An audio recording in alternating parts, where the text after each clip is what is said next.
Yes, dito tayo ngayon sa Music Museum at I'm so proud.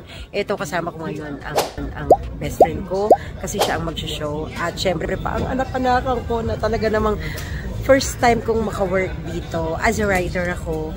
Tapos siya as a director.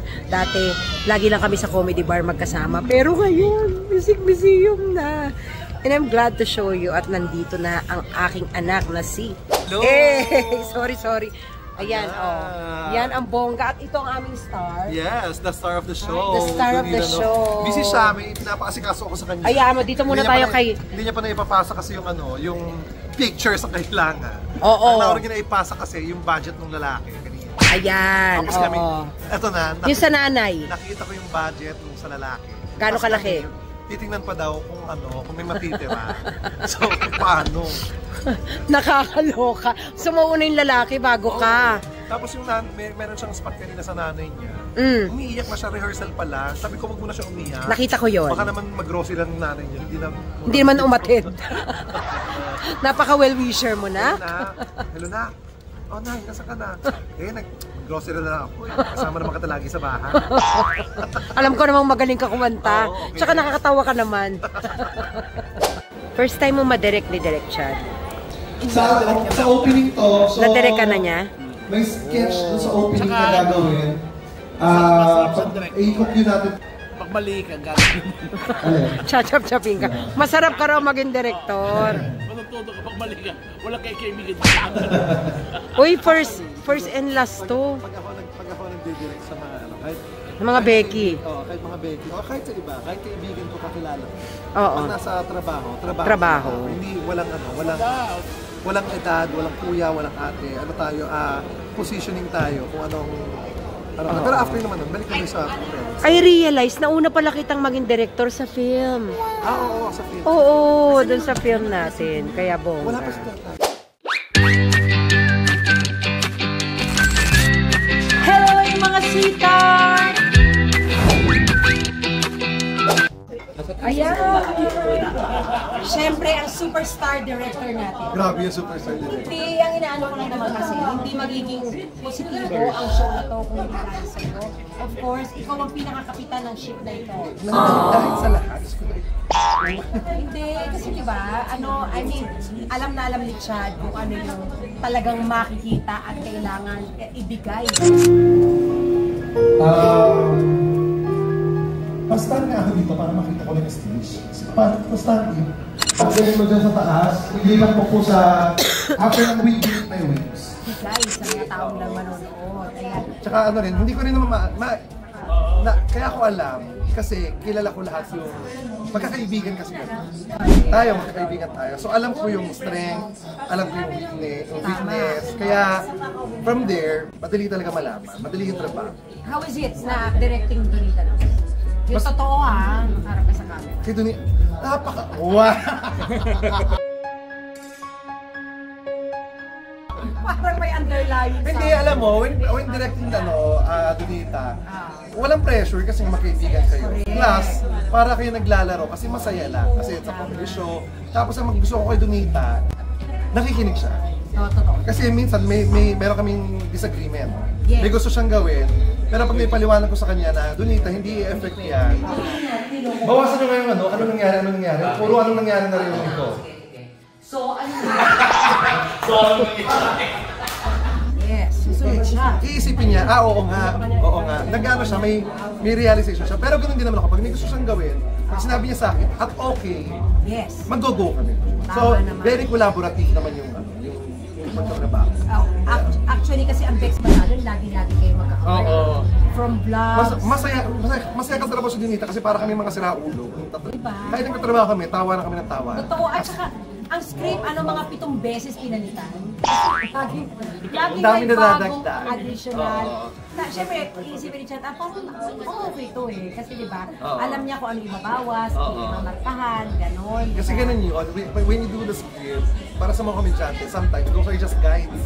Yes. Pag dumating na nandun, eto na, iibahin na natin kasi may mga adlibs na, may mga dumagdag na, may ibang mga elements. Tapos, nangyari, tapos kailangan ng last line, may cue lang tayo ng last line.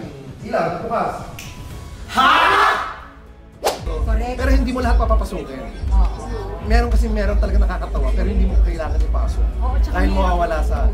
Merong hinihingi ang tenga ng tao we play by ear every time. Minsan kasi nakakatawa para sa atin, pero hindi nakakatawa para sa tao. Lalo na yung Yun ang binabantayan ko lagi.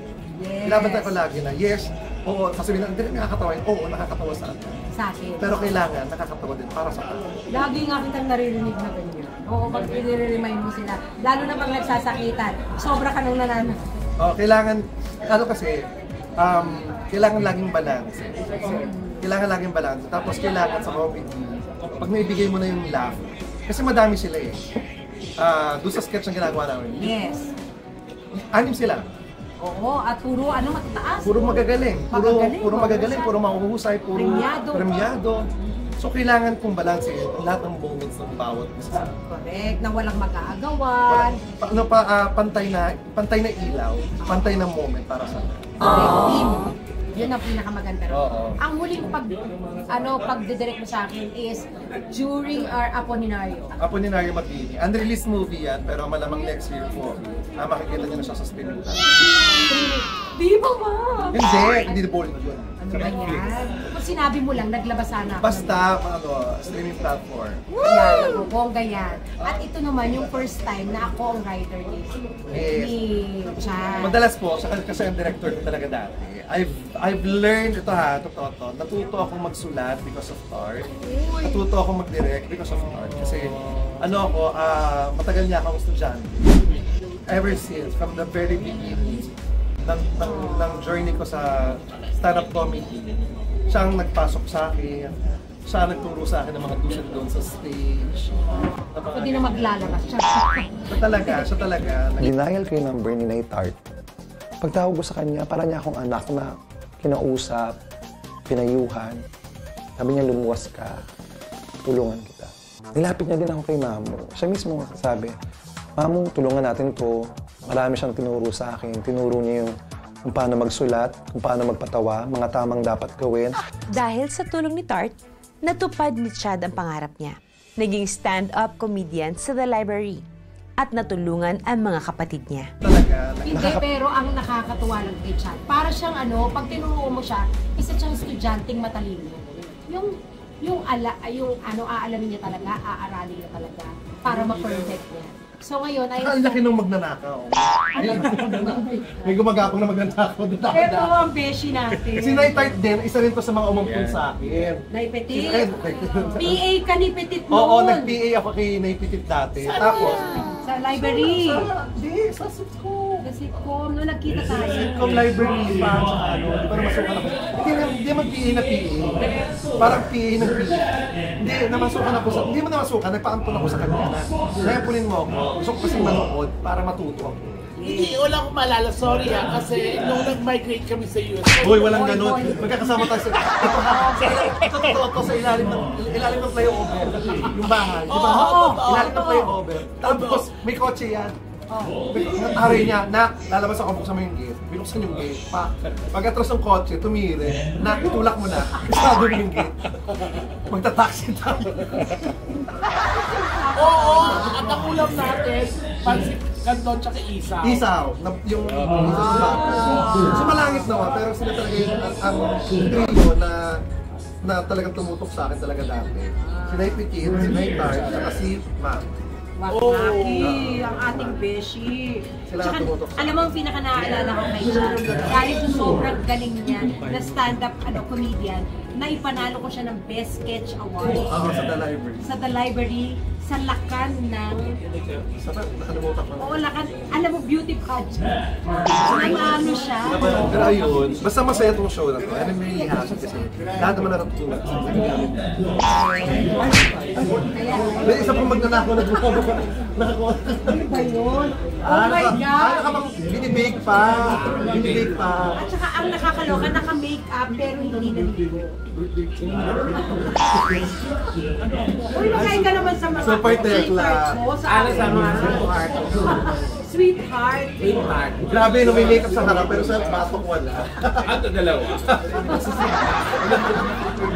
Dahil 8 o'clock na tayo ay may papalikon. Thank you, Chad. At syempre, Nako, at Supportahan niyo si Tart. na bibis. Ayan, supportahan niyo po lagi si Sweetheart. Enjoy ko sa YouTube ng Bongbong. Yes. Dahil supportan niyo sa kanya, para supportan niyo rin po sa amin. At saka, pipilitin ko na lagi ako mag-vlog na, kumbaga, nang may katuturan. Kasi yun lang naman ang nililin nila. At saka, hindi ako nang-advise sa kanila, actually. Kasi gusto ko magpaturo, this time ako naman ang estudyante. I love you na. Ayan ha, follow nyo na ako, i-subscribe nyo na ako, i-hit the notification para alam nyo kung kailan ako mag-vlog. Thank you!